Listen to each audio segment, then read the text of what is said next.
Sogros chamaram o pai viúvo de aproveitador, até que o juiz leu o último desejo da esposa. Riram do pai pobre no momento em que ele atravessou as portas do tribunal familiar. As risadas começaram baixas, quase sussurros venenosos entre os bancos de madeira polida, mas cresceram em volume quando ele passou pelo corredor central com sua calça social surrada e sapatos que já conheciam melhor a cola do que o couro original. O terno era emprestado, 2 numerações maior que seu corpo magro, e isso ficava evidente nos ombros caídos e nas mangas que cobriam metade de suas mãos. Ele segurava uma pasta de papelão puída, daquelas que se compra em papelaria de bairro, e caminhava de cabeça baixa, como se carregar o peso do mundo inteiro sobre as costas já não fosse suficiente. Do outro lado da sala, sentados na primeira fileira como se ocupassem camarotes de teatro, estavam os sogros. Ela de casaco de pele sintética cara, ele de blazer italiano impecável, ambos exalando desprezo por cada centímetro quadrado daquele homem que ousava disputar a guarda da própria filha. A advogada deles, uma mulher de óculos de grife e unhas perfeitas, folheava papéis com um sorriso de canto de boca, como quem já sabia o resultado antes mesmo do juiz bater o martelo. As pessoas na sala trocavam olhares. Algumas balançavam a cabeça, outras cochichavam abertamente. Um homem de terno cinza murmurou algo sobre gente que não conhece o próprio lugar. Uma senhora de cabelos grisalhos suspirou alto, dramaticamente, como se testemunhar aquilo fosse um insulto pessoal. O pai viúvo sentou-se sozinho do lado esquerdo da sala, longe de todos, como um réu sem defesa. Suas mãos tremiam discretamente, enquanto abria a pasta e tirava alguns papéis amassados. Ninguém ali parecia disposto a ouvi-lo. Ninguém parecia acreditar que ele tinha qualquer chance. Você teria se levantado para defendê-lo ou teria desviado o olhar como todos os outros? Conte para nós nos comentários. Mas ninguém naquela sala estava preparado para o que aconteceria a seguir. O juiz entrou. Um homem de meia idade, cabelos grisalhos, rosto cansado de quem já viu todo tipo de miséria humana desfilar diante de sua mesa. Ele ajeitou os óculos, olhou para os papéis, depois para o pai viúvo, depois para os sogros. Seu rosto não demonstrava simpatia por nenhum dos lados. Era apenas mais um caso, mais uma família destruída, mais uma criança no meio de uma guerra que ela não pediu para lutar. A advogada dos sogros foi a primeira a falar.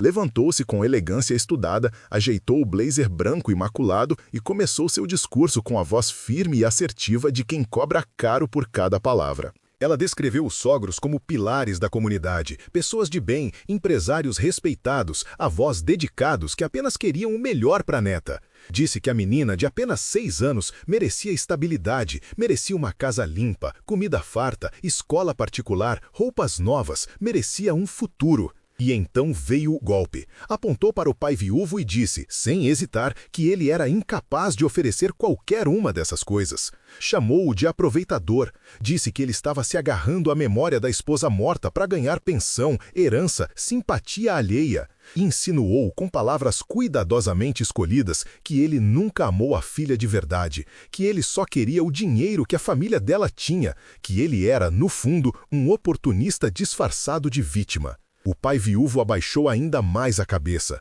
Seus olhos ardiam, mas ele não chorou, não ali, não na frente deles. O juiz bateu o martelo de leve e pediu silêncio. Virou-se para o pai e perguntou, com a voz cansada de quem já fez essa pergunta 1000 vezes. O senhor tem algo a dizer em sua defesa? E se histórias de pais que se recusam a desistir tocam você, inscreva-se agora. Histórias poderosas como essa toda semana. Ele levantou devagar. As mãos ainda tremiam. A voz saiu baixa no começo, mas foi ganhando firmeza com cada palavra. Ele não tinha advogado, não tinha dinheiro para contratar um, mas tinha algo que nenhum dinheiro do mundo podia comprar: a verdade. Começou contando como conheceu a esposa. Ela era enfermeira em um hospital público, onde ele trabalhava como auxiliar de limpeza. Ele limpava os corredores, ela cuidava dos pacientes.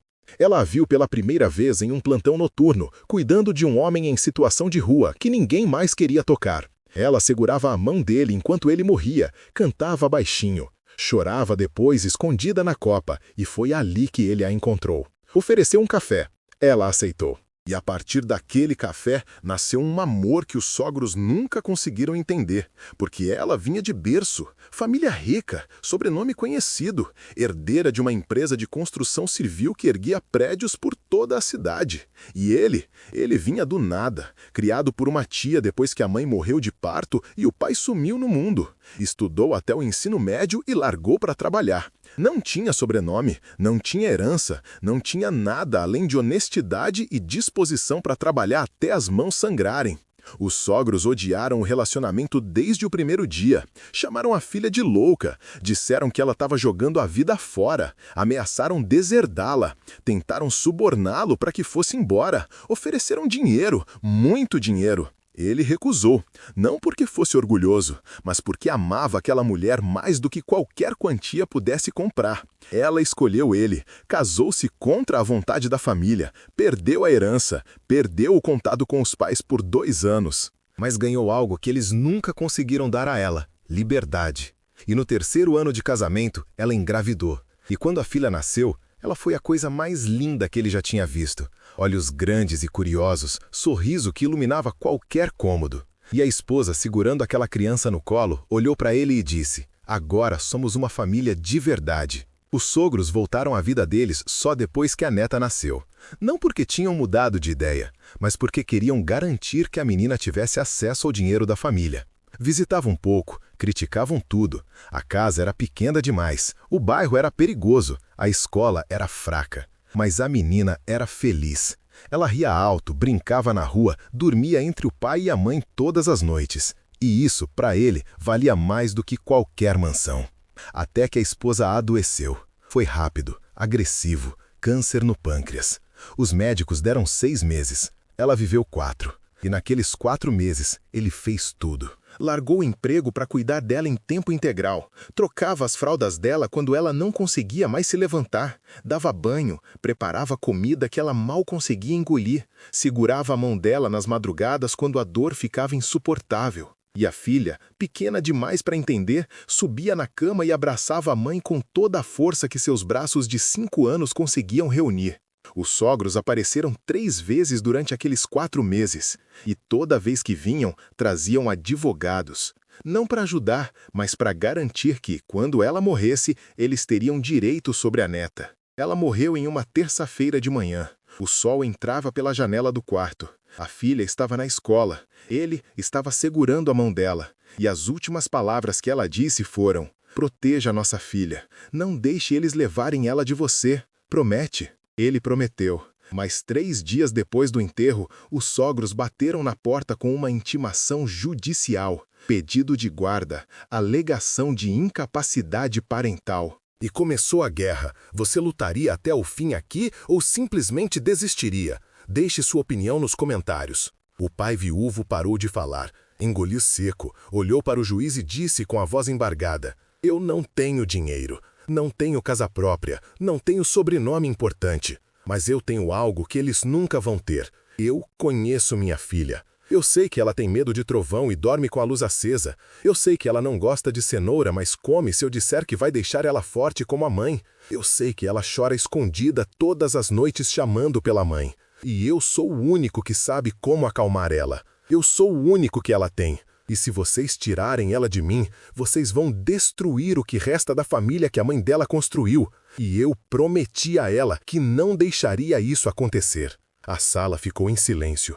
A advogada dos sogros levantou-se irritada e começou a rebater. Disse que emoção não paga conta, que amor não coloca comida na mesa, que a menina precisava de estrutura, não de sentimentalismo barato. E então ela cometeu o erro fatal. Olhou para o juiz e disse com desprezo mal disfarçado que homens como aquele sempre usam os filhos para conseguir o que querem. O juiz a cortou, ergueu a mão e disse, com voz dura: "Chega." Ele abriu uma das pastas diante dele, tirou um envelope lacrado e disse: "Antes de tomar minha decisão, preciso que todos ouçam algo." Era uma carta, escrita pela esposa, registrada em cartório 2 semanas antes de morrer. Ela sabia que os pais tentariam tirar a filha do marido, e ela deixou instruções claras. O juiz começou a ler. A voz ecoava pela sala silenciosa. Ela escreveu que amava os pais, mas que eles nunca entenderam o que era amor de verdade, que eles confundiam controle com cuidado, que eles nunca aceitaram que ela fosse feliz longe do dinheiro deles, e que ela confiava, com toda a sua alma, que o marido cuidaria da filha melhor do que qualquer outra pessoa no mundo. Porque ele não amava por obrigação, ele amava por escolha, e esse tipo de amor não tinha preço. A carta terminava com um pedido direto ao juiz. Se vocês tirarem minha filha do meu marido, vocês estarão matando o último pedaço de mim que ainda vive nesse mundo. Ele é o pai dela, ele é a família dela, e ele merece a chance de provar isso. O silêncio na sala era ensurdecedor. A sogra começou a chorar, não de tristeza, de raiva. O sogro cerrou os punhos. A advogada deles tentou argumentar, mas o juiz a cortou novamente. Ele olhou para o pai viúvo e disse: "A guarda fica com você. Integral. Os avós terão direito a visitas supervisionadas, mas apenas se a criança concordar. E qualquer tentativa de manipulação ou intimidação resultará em perda total de contato." Bateu o martelo. O pai viúvo desabou na cadeira, cobriu o rosto com as mãos, e pela primeira vez desde que a esposa morreu, ele chorou. Não de tristeza, de alívio, de vitória, de gratidão. Os sogros saíram da sala sem olhar para trás. A advogada o seguiu bufando indignada. E o pai viúvo ficou ali, sozinho, segurando a pasta de papelão puída, tremendo de emoção. Quando saiu do tribunal, a filha estava esperando na porta. Ela tinha faltado à escola para estar ali. Tinha 6 anos, mas entendia mais do que qualquer adulto daquela sala. Ela correu para ele. Ele a pegou no colo e ela sussurrou no ouvido dele: "A mamãe ia ficar orgulhosa de você." Ele segurou ela com força e sussurrou de volta: "Eu prometi a ela, e eu sempre cumpro minhas promessas." Eles foram para casa, a mesma casa pequena, o mesmo bairro simples, a mesma vida que os sogros tanto desprezavam. Mas era a vida deles, e ninguém mais poderia tirar isso. Nunca julgue um homem pela roupa que ele veste. Nunca meça o valor de um pai pelo tamanho da conta bancária. Porque família não é sangue, não é sobrenome, não é herança. Família é quem fica, quem segura a mão, quem promete e cumpre. Quem ama mesmo quando o mundo inteiro ri. Se essa história tocou você, inscreva-se agora para mais histórias poderosas toda semana. E clique no vídeo na tela para assistir a próxima, com uma reviravolta tão forte que você nunca vai esquecer.